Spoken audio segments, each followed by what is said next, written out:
Hey, welcome back to the Unbelievable Podcast. I am BJ Reidell, back here with my guy, Drew Mahowald. And today we are talking about how your Minnesota Vikings are going to rebound in week 2. They've got the Indianapolis Colts this week. An interesting new offense, I suppose, with Phillip Rivers coming to the town now instead of Jacoby Brissett and previously Andrew Luck and Peyton Manning. It's a completely different franchise with just a completely different quarterback, I suppose. But a lot of the pieces remain the same. The Vikings have had some interesting experiences with the Colts in previous years. So, coming off of a disappointing loss against Green Bay, it's all the more important to get something done in here against Indianapolis this week. So Drew and I will do our typical thing, breaking down the offense and defense for the Colts and how the Vikings will respond to their best playmakers. And how they'll take advantage of their weakest links as well. So that's the game plan for today, and then we'll finish up with our picks. So let's jump right into it here, starting with how the Vikings defense is going to stop the Colts offense. This offense has a lot of bigger names on it. One of them, of course, being within the offensive line, which is something that you don't necessarily hear about with most of the teams we talk about, I suppose. But they are fragile, I'll say. And they're also an offense that is very hit or miss. Boom or bust is literally the Philly cheese style. So, what are your thoughts? Just glancing at this offensive roster and knowing what you do about the Vikings defense after 1 week of play, what are your immediate thoughts on how this one's going to go? Well, I think Devonta Adams gave the Vikings lots of fits last week, but I don't see that kind of star power in the Colts receiving core. And we talked about how besides Adams, there's not a number 2 viable option for Green Bay. I think Valdez-Scantling burned the Vikings a couple times last week, but other than that, there wasn't a ton of, other receivers making a ton of plays for Green Bay. Whereas Indianapolis, I think it'll be a little bit more spread out. T.Y. is the big name, and he's been filling the stat sheet for a while.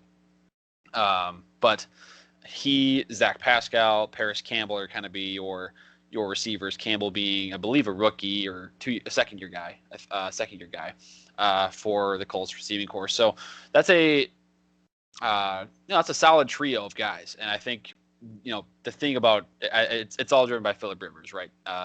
He will throw it to his running backs to a fault.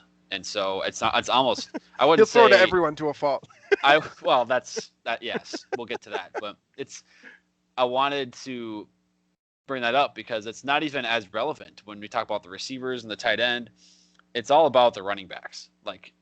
We saw with the Chargers. Austin Eckler became a fantasy stud, especially in PPR leagues, putting up 10, 15 catches in some games. That's going to happen now with Nyheim Hines and Jonathan Taylor. The two-headed monster now in Indianapolis with Marlon Mack out with the Achilles injury. Jonathan Taylor, the rookie out of Wisconsin who got 1 billion carries in college, now playing for Indianapolis and now assuming, he'll be the guy now. And then Nyheim Hines will kind of be your Austin Eckler, so to speak, for Rivers this year, whereas Taylor kind of is going to be the Melvin Gordon of that offense. So if you want to compare it, Phillip Rivers, Chargers, Colts, I think that's what you're going to get. So it's just this offensive line, I think, is the big, that's going to be the problem for this Vikings defense because they didn't get any pressure last week against the Packers offensive line that was a little bit beat up.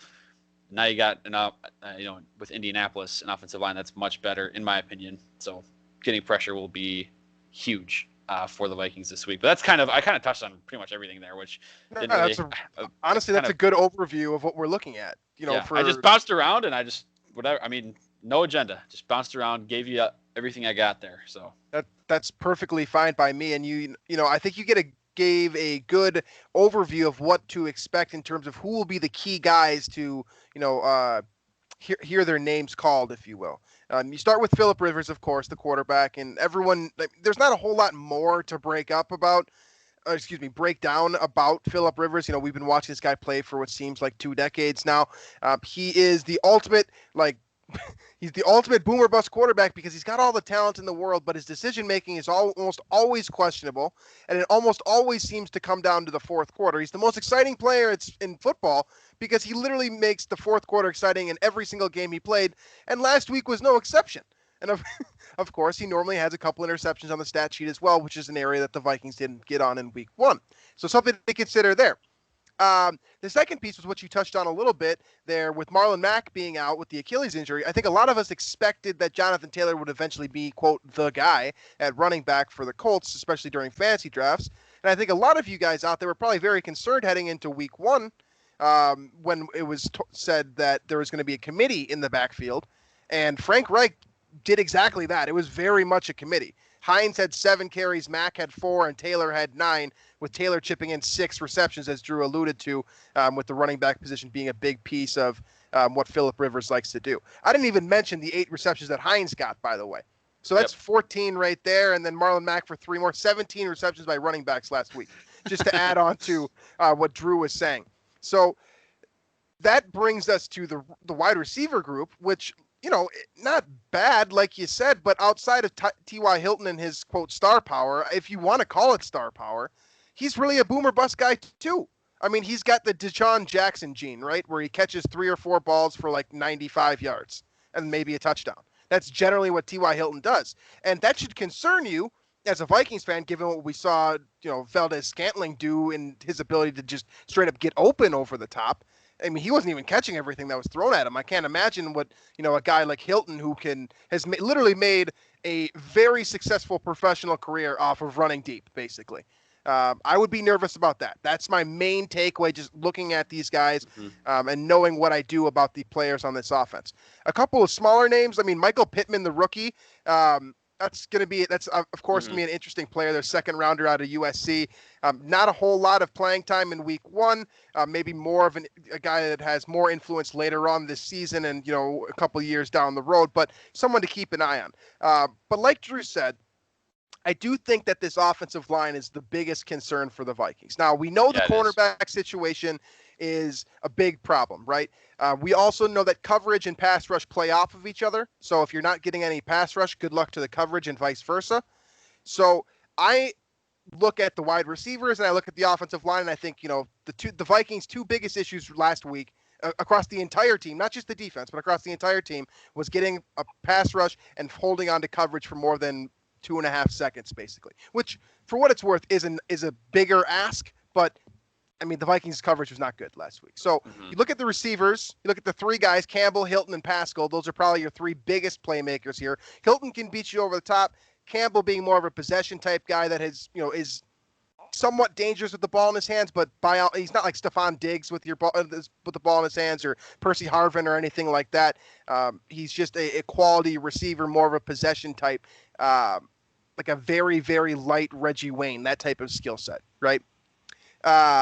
And then Pascal's he's one of those guys who pops up on your fantasy sheet every once in a while, and that's really about it. So those 3 guys are concerning because of what the Vikings have. This Colts offensive line is concerning because of both of what the Vikings don't have right now, and that's Danielle Hunter or Linval Joseph or any interior pass rush up the middle. And Ngakoue struggling, it's 1 week, but, struggling. Then you throw into the fact that they have the best guard in the NFL. I'm not debating this. Quentin Nelson is the best guard in the entire NFL. A very, very good center who just got re-signed for good reason in Ryan Kelly.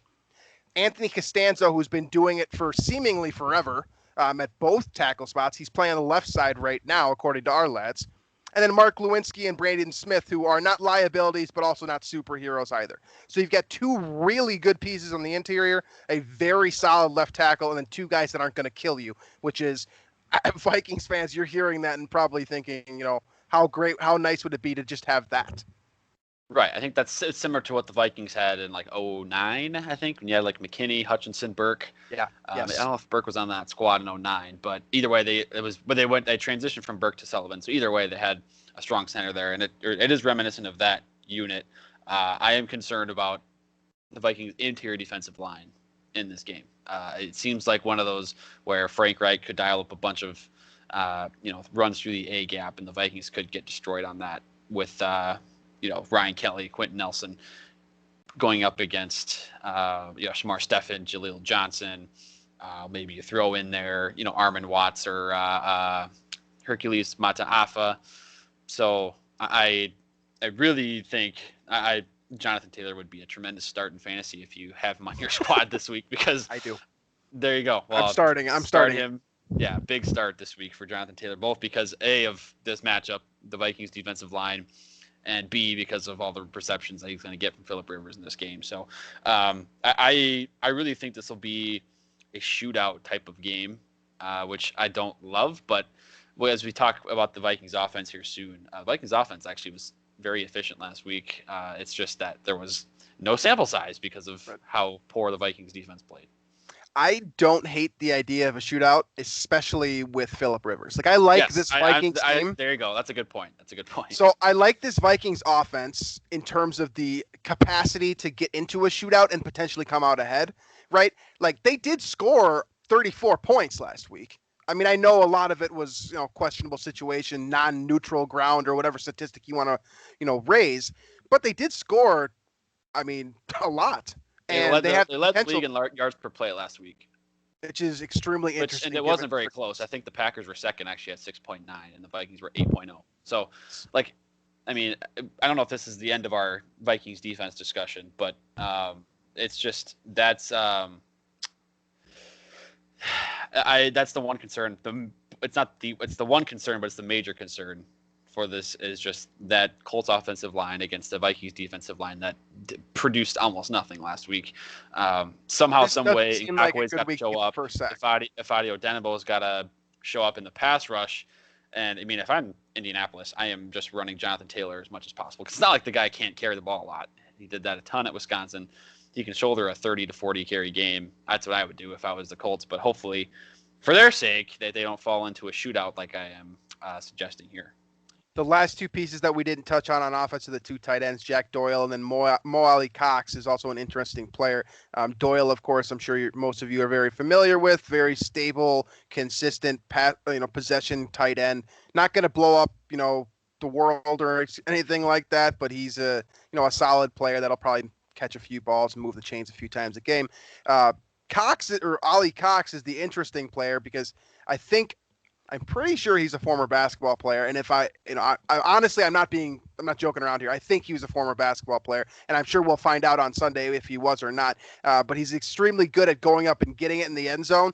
So keep an eye on him, especially if he gets matched up on one of the Vikings corners, who are all three of them are relative. Well, all three, with the exception of Dantzler, are relatively small guys. If the Vikings end up getting Cox matched up on a corner, that's a problem. So something else to keep an eye on for the Vikings on defense. But yeah, let's transition here over to the defensive side of the football. I think that this defense has a lot of great pieces. They have put a lot of time and effort into rebuilding this unit, and they made a huge move this offseason to go out and get DeForest Buckner from San Francisco. And you look at this unit now with his inclusion, and it seems like they've got a star player at every single level, maybe two. So let's start with that defensive line.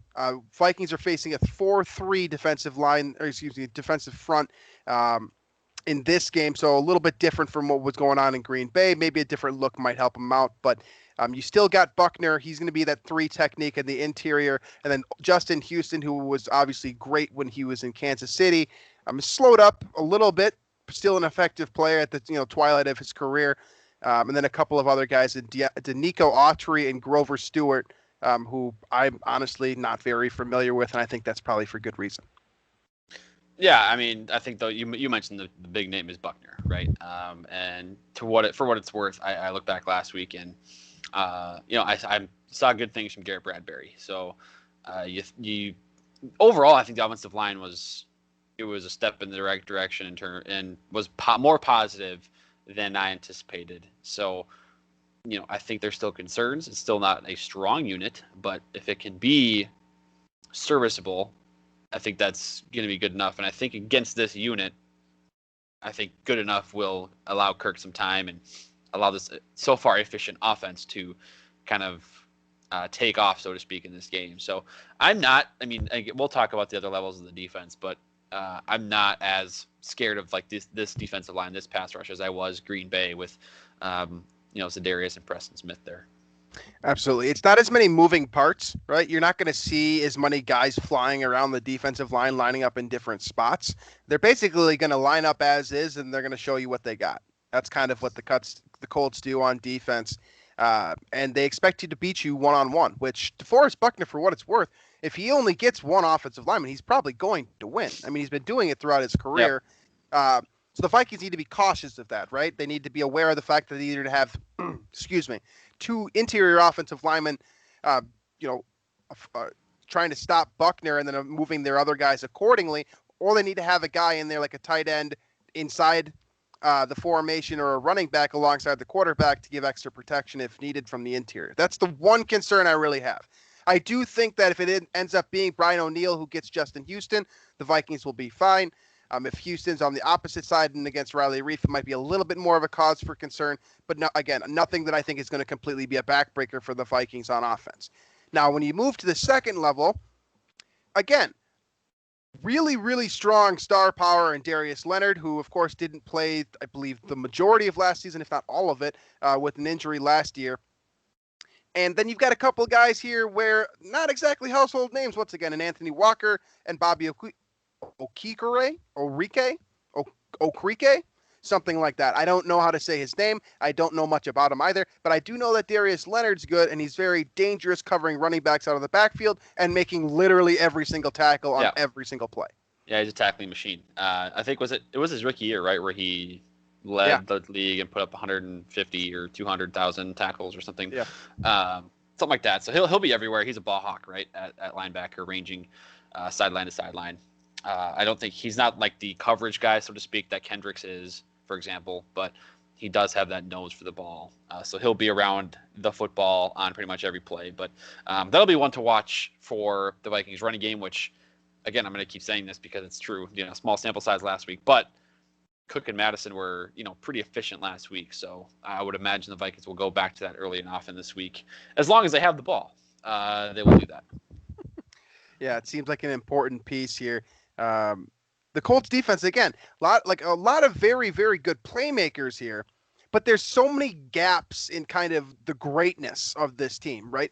Like Buckner is outstanding, but he doesn't really have anyone next to him that really scares you, right? There's no one else on here that's going to show up in the stat sheet in bulk, and there's no one on that defensive line that's going to catch your eye other than Buckner.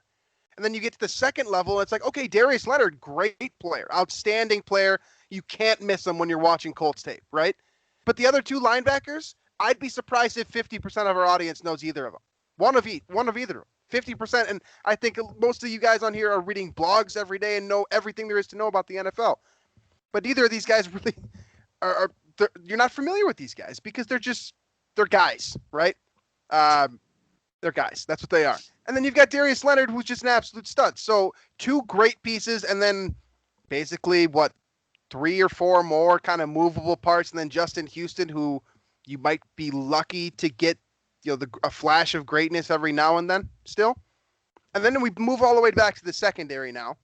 It gets a little bit more interesting here, and it also creates a little bit of animosity, if you will, given the circumstances. You've got Malik Hooker at free safety, one of the most dangerous safeties in the NFL, especially with the ball in his hands. Center fielder. One of the best my preferred center fielder in the NFL. And then you've got Kenny Moore next to him. And then the two cornerbacks, Rocky Sin, who, awesome football name, by the way. Also a very solid cornerback. And then, of course, we couldn't get through the show without mentioning Xavier Rhodes, right? Who is currently the opposite starting cornerback for the Colts secondary. So you look at that group of four, you see former star power in Rhodes. I think that's fair to say, right? Like he's not the player he used to be. Yeah. So maybe solid, but not great. And you've got Hooker, who's coming off of an injury seemingly every single year. But when he's on the field, I mean, he's got the Ed Reed knack for finding the football. So don't throw in his vicinity, I guess. And, you can avoid that issue. And then Rocky Sin, who solid player, not great. Not going to blow you away with his ability to stay one-on-one with the receiver. Probably not going to beat you with an interception. But a solid player and definitely someone that would, be welcomed on the Vikings roster just because he's a little bit more consistent in coverage. But all that being said, I mean, again, one real star and then some nice pieces around him. This defense really is, one star at each level, and then some nice pieces that are kind of complementing those players. Mm-hmm. But again, a lot of holes. I mean, as you go through this depth chart, you keep seeing names where it's like, okay, we can beat that guy, right? Kari Willis at nickel, probably feel comfortable with Adam Thielen lining up in the slot against him, right? I Or mean, if Justin Jefferson. or Justin Jefferson, right? Whoever it is. I mean, I look at this secondary and I think this is an opportunity for the Vikings so long as Kirk doesn't get too cute with it and he doesn't go like full gambler on us and try to beat Malik Hooker over the top in double coverage. Right. I mean, I don't know if you've seen the clip yet of Xavier Rhodes getting kind of lost on that touchdown that ended up winning it for Jacksonville last week. Gardner Minshew, first of all, had a day against the secondary last week. He threw 1 incomplete pass and 3 touchdown passes. So, and you can think of what you will about Gardner Minshew. I think it's, he's probably a little underrated being in Jacksonville, where there's absolutely no market or fans that are rooting for him there and creating publicity about him. But now you get, in that secondary is now playing against Minnesota, which was largely against garbage time, but again, super efficient last week. Adam Thielen, the 2 long touchdowns. And this Vikings offense in general was very efficient. Besides, really, there's like 2 plays that you're just that really destroyed everything for him last week. So, I mean, you got the fumble, or not the fumble, the interception right before half. You got the safety from Jair Alexander, and then you can also mention that 4th and 3 in there. But other than those plays, really, this game, this Vikings offense was pretty darn good. It's just their 3 bad plays were very, very bad and resulted almost directly in points for Green Bay. So I really like the way the Vikings match up with this defense, to be honest. And the Colts defense has not been bad by any means. I just think the Vikings offense, I'm probably looking too much into the small sample size from last week in which the plays actually mattered, but I think the Vikings can put up points this week against this team. I think it's going to be a matter of how can they stop Jonathan Taylor and really get a good push against that Colts offensive line. That's going to be the difference. Yeah. Yeah. I mean, you look at this Colts defense, and I think across the board, you have to feel comfortable with the way that the Vikings match up with them, right? You have to feel like Adam Thielen's going to win his one-on-one, whether he gets Xavier Rhodes, which would be awesome. I would love to see that heads-up matchup. I doubt that's going to be the case, but that would be fun to see. You have to feel comfortable with him. You probably should feel comfortable about the Vikings offensive line's ability to pave holes for Dalvin Cook. And if he gets to the second level, I mean, as dangerous as Darius Leonard really is, and how often he seemingly is in the right spot, he's a player. I mean, he's one player, right? Out of 11 on defense, there's 10 other guys that, you could theoretically get matched up on and just kind of phase him out, take away their best player. I mean, run to the right side if he's lining up on the left, something like that. Honestly, like, it sounds basic and it sounds, simple, yeah, but it really can be that simple. Like, stay away from one guy and you can beat this defense. That's kind of how it is at the second and third levels. So I'm confident in Dalvin Cook and Alexander Mattison, especially, after what, we've seen from those 2 players and kind of what we have come to expect. And then Cousins, I'm sure you saw the Jay Gruden floating around that I think was it Chad Graff floated out there on The Athletic this week that Cousins is, in so many words, is too much of a perfectionist, and that he's basically afraid to throw into tight windows. I don't think there's going to be too many super tight windows against this defense, right? I mean, I don't see 2 corners that are really good in man coverage. So just looking at this group, it seems like the Vikings offense matches up very well with this defense, but there are a couple of guys that can just mess up the entire thing. I mean, if you can't block DeForest Buckner, everything Drew and I just said goes out the window. If you can't block him, it's over, because he's going to get in the backfield. He's going to punish our offensive line. He's going to punish Kirk Cousins. Then once Cousins gets rattled, everything kind of goes to shit. We've seen it, plenty of times over the last couple of years. So, yes, there are some reasons to be skeptical here, but just a brief overview of what we know about the Colts, what we know about your Vikings, says that, you should feel pretty comfortable with this matchup, at least the individual matchups on paper.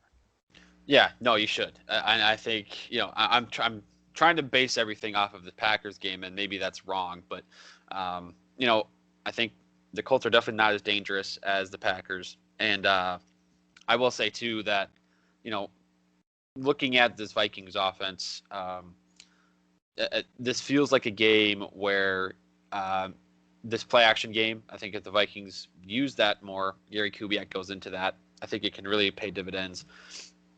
Catch the Colts over pursuing, or catch them, looking into Dalvin Cook a little bit. And play action works anyway, right? The analytics suggest that, play action works regardless of if your running back's averaging -4 yards a carry or 6 yards a carry, whatever the case is. So I'm always a proponent for play action, but I think really this week it could really be a benefit. And then, like you said, and I mentioned, I'm getting my popcorn ready for Xavier Rhodes versus whoever it is at receiver for the Vikings. I think that'll be fun to watch. I would imagine he'll be playing with a chip on his shoulder a little bit this week. Absolutely. And he should. I mean, the way that the Vikings kicked him to the curb, I mean, he was supposed to make $12 million this year. He's not making that much money. I would be pissed too, and I'd be excited to play against my former team. And if I'm a Vikings fan, I'm excited for him to play the Vikings as well, based off what we've seen from him over the last, based on the reasons he's not making $12 million this year. Exactly. Exactly. So we've gone over this roster. I don't think there's anything on special teams that really warrants discussion. Besides the goggles that, what's his name, the kicker for the Colts is going to be wearing. Blankenship? Rodrigo Blankenship? Rodrigo Blankenship, yes. That needs to be noted in this show. Rodrigo Blankenship is going to be wearing those thick black goggles, I believe. At least I saw from, I think, is that right? Blankenship, is he the goggles guy? I think. Maybe not. Maybe I'm messing that up, but I think that's right. Oh, he is. Yeah, no, you nailed it. He definitely is. And he looks hilarious. So. All right. So that's our analysis on the special teams. Let's finish up our discussion here for this matchup, then move into our picks. Major kind of points of emphasis this week for the Vikings. If X happens, then the Vikings win. If X happens, then the Vikings lose. Give me your final analysis here. I think it's, like I said, Colts offensive line. Keep them in check, get a push every once in a while, I guess. I mean, you're going to let Quentin Nelson get his, so to speak, right? But I think it's limiting Jonathan Taylor on the ground, really, and then take advantage when Phillip Rivers gives you that arm punt or that lofty floated ball that he throws every once in a while. Take advantage of that, create the turnover, and then when you do get that turnover, turn it into points. So because every game Phillip Rivers is going to give you those opportunities. They might be, it might be 4 to 5, it might be 10, like last year with the Chargers Vikings game. But take advantage of them. And, again, if you get after Phillip Rivers, he'll make those mistakes. So the defensive line for the Vikings has to perform well against this Colts offensive line, create enough turnovers, create enough, big swinging plays and that should be enough to win. So that's kind of the big matchup I'll be looking at. I think the point that you made about Phillip Rivers and the need to take advantage of his gambler mentality and his somewhat old age, or his old age in the relative to NFL terms, that's a huge breaking point here. If the Vikings can get a couple turnovers, they should win this football game, right? That's not just the Vikings. That's really any team. If you get a couple turnovers, you should feel very comfortable that your team's going to win the game. And the Vikings offense has the potential to do something with those turnovers too. So, yeah, if Phillip Rivers is going to give you one, yes, you need to take advantage of that. We've seen skills from Holton Hill that suggest that he has the ability to make that type of big play on a ball that's up in the air. Mike Hughes, I believe, had a fumble recovery for a touchdown or a pick six in his rookie season. So we know that he's got it in him. And Cameron Dancer was in the right spot all week long last week. I don't expect that to change this week with Phillip Rivers and, this receiving core. So assuming that can be the case and the Vikings, cornerbacks can get maybe a little boost to their confidence here, I think that not only helps this week, but next week as well. And then the second piece here is just if you stop DeForest Buckner, I know it's a big ask, and I don't have an answer to it. I don't have the way to scheme him up perfectly. But if you can stop him, you can win this football game, because I don't think there's anyone else in that front seven that's going to beat you from a pass rushing perspective. For as good as Darius Leonard is at tackling guys, he does not get to the quarterback often, or he's not even asked to get to the quarterback very often. So if you can stop Buckner, you should win this football game. Both of those things be true. Stop, take advantage of Phillip Rivers' I don't even know what to call it. It's like it's his own style of play. There's no one else like him. The closest one that I can think is like the Brett Favre mentality, where you're going to throw it up and throw it into any window, and what happens happens. You got to take Except advantage for of that he doesn't kind of have the arm strength for most of those windows. So he also doesn't throw the ball like the right way. He does. Again, shot put. Yes, it is. He's literally like he's his own guy. There will never be another quarterback like Phillip Rivers. So I guess enjoy this potentially last taste of Phillip Rivers, but at the same time, let's get a couple picks here this week, right? Let's turn the football over. It'd be nice to see the Vikings do a little bit more defensively to help out their offense, and vice versa to a degree as well. So with that all being said, give me your pick. Do the Vikings get this one done? Is there any reason to suggest that they're going to be 0-2 heading into a Week 3 matchup, which is not as friendly? I'll pick the Vikings because it's Phillip Rivers. It's in a weird way. I think if it was Jacoby Brissett, I think I'd take the Colts. But I'll also add that they're playing indoors, in a dome, which I think does help the Vikings too. So I will take the Vikings tentatively in this game. So for now, I mean, I'm 0-1 in the Vikings games this year, but Vikings are the pick. Yeah, I'm going to take the Vikings as well. I like your thought that it's going to be a shootout because I think the Vikings can deal with that. I love watching Phillip Rivers in a shootout, so that sounds like a lot of fun to me. And I do think that the Vikings have the more complete roster, despite the fact that right now it looks like they have 0 cornerbacks and 0 pass rushers. I mean, 2 weeks ago, we were a little bit more optimistic, right? And I don't want to fall into that void of just seeing, what happened in Week 1 is now the precedent. I'm not ready to say that yet. I'm not saying the Vikings cornerbacks are good, but I'm not ready to say that all 3 of them are so bad the Vikings will never compete in the game this year. I'm not ready to say that yet. And I'm not ready to say that Yannick Ngakoue is a complete bust as a trade either, right? So step up, do your job again this week, and I think the Vikings are the better football team, and they can win because what advantage are the Colts getting from, like you said, playing in a dome without any fans? And plus, Mike Zimmer's teams generally bounce back. That's a good point. After the poor performances. There's been a few of those eggs in the past in Zimmer's tenure. It's usually about 1 per year, or 1 comes up, and it's just they completely uncharacteristically play that bad. And so it seems like, at least defensively, that was the case last week, and generally that unit bounces back. So I know a lot of different guys in that locker room this year, but still taking the Vikings. Yeah, this is the right team to bounce back against too, especially after, if this defense took anything away from what happened last week, right? Like if they went into the locker room pissed and thinking this is never going to happen again, et cetera, they come in with that right mentality. I mean, Phillip Rivers is the quarterback you want to face, right? I love the guy. I think he's a Hall of Famer, but there's a reason he doesn't have a Super Bowl. There's a reason he's erratic. There's a reason he's consistent, all of those little things. And all of that is just emphasized, with him being, 38, 39 years old now and playing in a new offense for the first time. I'd expect some mistakes, and I'm hoping the Vikings take advantage of them. And if that becomes the case, I'm with you. Vikings win this one as well. So with all that being said, let's jump into the rest of our picks now with both Drew and I carrying Minnesota in that Week 2 matchup.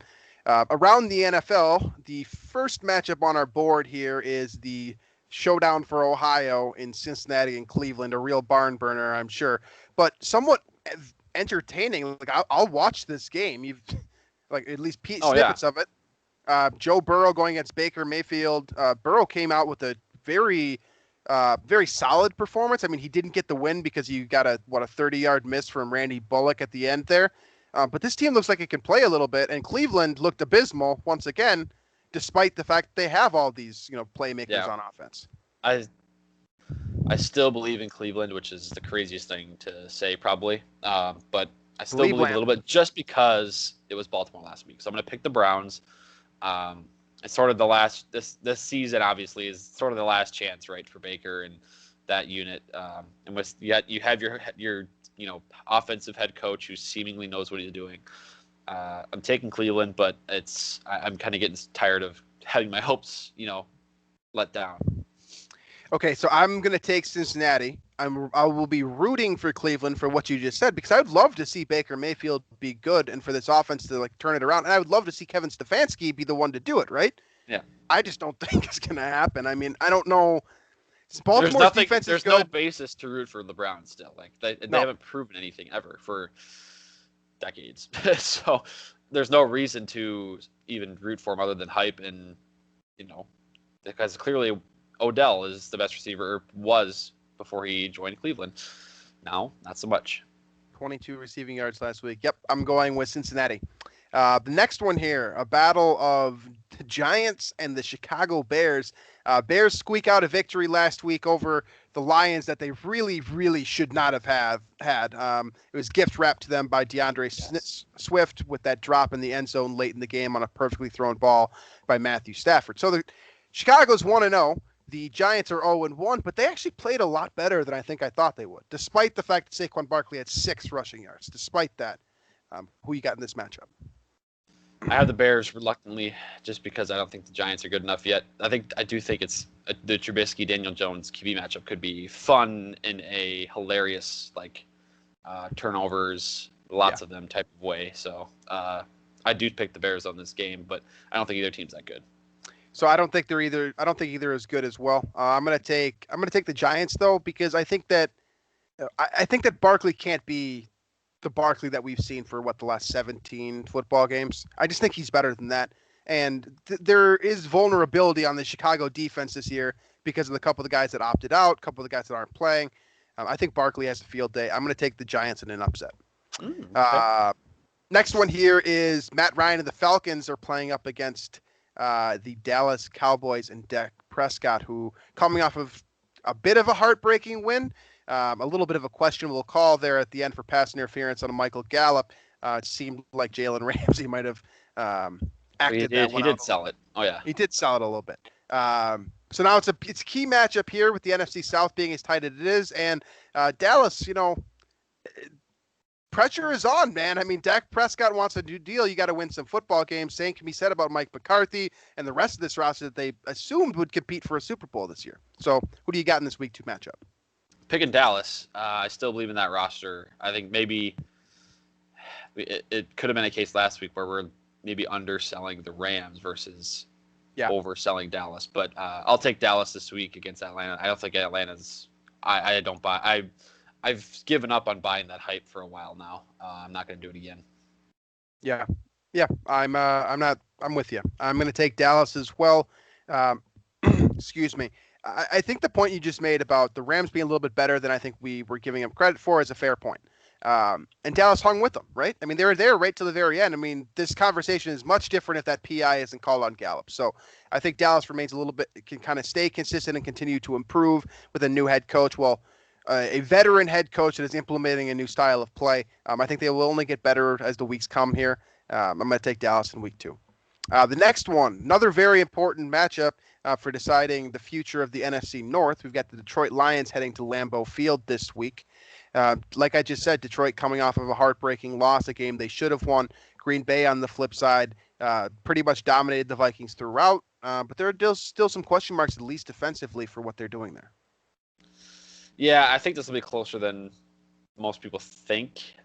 Detroit has really been competitive with Green Bay the last couple of years. Remember last year was, the officials with the hands to the face or something on Detroit there that really shouldn't have been called, and it was a couple times. Kind of gave the Packers that win. I'm going to take the Packers, but I think it'll be a close game. Okay. Yeah, I mean, I'm going to take the Packers as well. I don't think the Lions are good still. I was watching pieces of the Detroit-Chicago game after the Vikings game, and just seeing Matt Patricia on the sideline gave me zero hope for them to win football I don't know games. how he gives any hope. He can't be inspiring to that team. It definitely does not look inspiring. I mean, I know I'm one to talk, but like, Jesus Christ, man. So I'm going to go with Green Bay as well. The next one here, AFC South, Jacksonville 1-0, Tennessee also 1-0.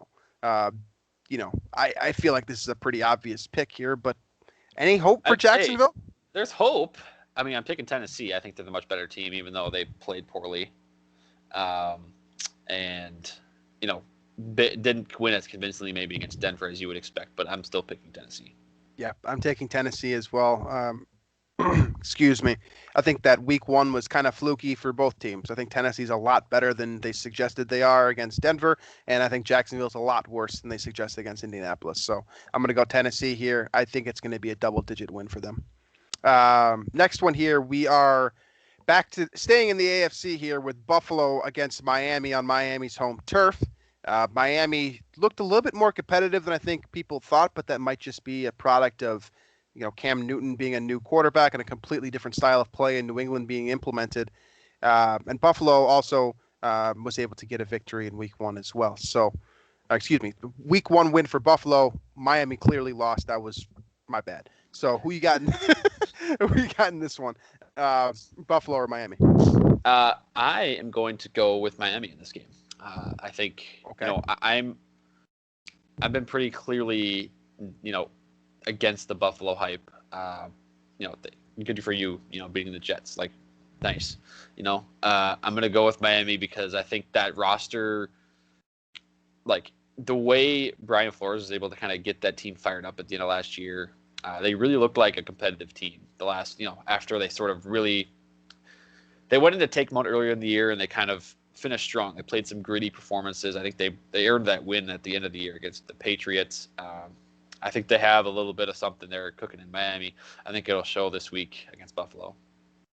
So I'm going to take Buffalo for one reason. Devontae Parker probably isn't playing in Miami. I don't know how they're going to complete a pass because it's Ryan Fitzpatrick who, say what you want. I mean, he's serviceable. There's a reason why he's still in the NFL. But he doesn't get you excited. And then Buffalo, on the other hand, has one of the best secondaries in the NFL, or at the very least, one of the best cornerbacks in the NFL. So I don't know how they're going to complete a pass if Devontae Parker's not playing. So I'm going to take Buffalo. The next one here, probably a huge blowout. San Francisco coming off of a loss. The Jets, of course, coming off of a loss. But one of these two teams is competing for a Super Bowl this year. Are we safe to say that San Francisco walks out with a huge win? Yes, we are. Now let's move on to this next one. The Rams head to Philadelphia, who choked away a victory last week against Washington, and Carson Wentz has the skeptics out again after his performance. But they do seem to have the best tight end combination in the NFL right now, and Goddard, who's stepping up in a big way, and Ertz, who continues to be one of the best in the business. Now, on the other side, you got the Rams, who are coming off of a momentum swinging victory, if you will, on Sunday Night Football over the Dallas Cowboys. A chance to continue their lead in the division here against a team that I think people thought was going to be more competitive in the East, but certainly didn't look that way in week one. Who you got in this matchup? I'll take the Rams, and I'm not inspired at all by Philly the last three quarters of that game. That was the worst thing I've ever seen. They got up to a 17-0 lead, and it was gone so fast. To Washington. To Washington. So, I'm going with the Rams. Yeah, I'm going with the Rams as well. I should have picked the Rams last week against Dallas. I had a good feeling coming into this season for this team, and they confirmed it for me last week playing against Dallas. I mean, they don't have any superstars at running back anymore, but they're more efficient than when Gurley was there, right? And they're throwing the ball more effectively now, too. I mean, Robert Woods looked as good as he's ever looked last week, right? And then you got Cooper Kupp, who is as dangerous of a slot receiver as you're going to find. Are you even missing Brandon Cooks? Van Jefferson did his role just fine for me. So I think the Rams might be a really good football team, and we might have slept on them a bit because of what San Francisco, Seattle, and Arizona have been doing. Right. I'm going to take the Rams here. Denver at Pittsburgh.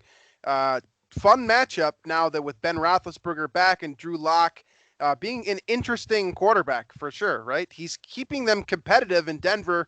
I don't know if he's the savior like some of them some of Broncos fans are saying, but he's definitely makes them more interesting to watch. And Pittsburgh is a lot more fun with Roethlisberger playing quarterback. I mean, Juju Smith-Schuster exists again. So who do you got in this one? I got Denver. Going with the upset this week. I think I'm big on Denver this year. I think that defense is really strong. If Vic Fangio figures out how to coach and use timeouts properly, they can be a really competitive team. So, I think Drew Lock will be serviceable enough with a great defense. And I think I'm mostly, I think Pittsburgh's a better team. This is more of an upset pick because I'm assuming you're going to pick Pittsburgh, and I kind of want to get the edge back in this pick'em contest here. All right, yeah, I'm going to pick Pittsburgh. I don't think that Denver is the matchup to do that on for you, because I think Pittsburgh's defense is going to get to Drew Lock. So everything I just said about Drew Lock, I think it's going to be basically shut down by what Pittsburgh. I think Denver's defense will get to Big Ben. It's possible. It's possible. Maybe this will be closer than I think, but I think this is going to be Pittsburgh pretty convincingly. This next one here might be a little bit more interesting based off what we saw in week 1. Carolina heads to Tampa Bay.